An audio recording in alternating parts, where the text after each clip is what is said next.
Hello बच्चों, let's read the question. The oxidation state of sulphur is +6 in. The key concept is oxidation number. It is the total number of electrons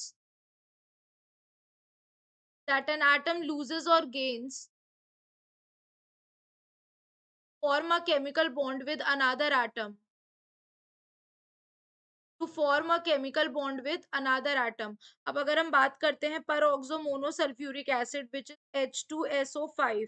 ठीक है, तो इसमें क्या होता है, H2SO5 में अगर हम कैलकुलेट करेंगे तो सल्फर को हमने X मान लिया, तो 2 + X प्लस, क्योंकि इसमें दो पेरोक्साइड बॉन्ड पाए जाते हैं और 3 नॉर्मल ऑक्सीजन होते हैं, तो जो 3 हो गए हमारे वो -2 में हो गए, +2 जो हो गए वो -1 में हो गए, इज इक्वल्स टू 0.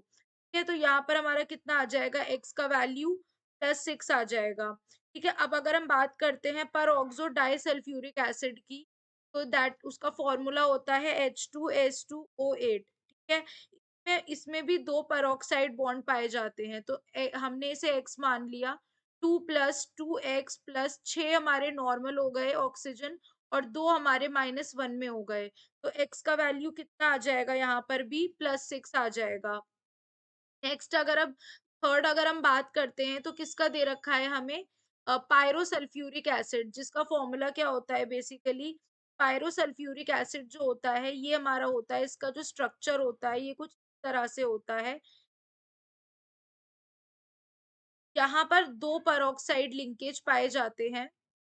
यहाँ पर क्या पाए जाते हैं, दो पेरोक्साइड लिंकेज पाए जाते हैं, तो इसका क्या होता है हमारा H2SO4 होता है. तो यानी कि इसमें अगर हम देखते हैं तो इसको अगर हम निकालें तो H कितना हो गया 2 प्लस, यहाँ पर अगर हम देखें एस एक्स मान लिया, प्लस दो हमारे नॉर्मल हो जाएंगे, प्लस एक्चुअली 3 जो है हमारे वो नॉर्मल है और दो हमारे पेरोक्साइड लिंकेज हो जाते हैं, इंटू -1 इज इक्वल्स टू 0, तो x का वैल्यू +6 निकल के आ जाता है.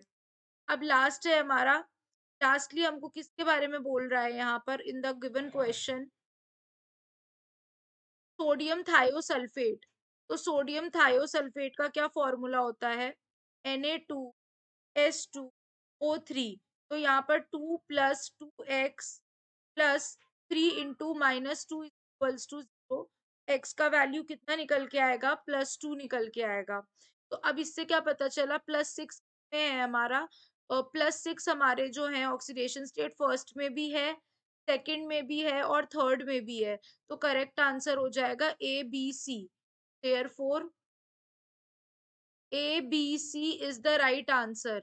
Hope you guys understand. Thank you.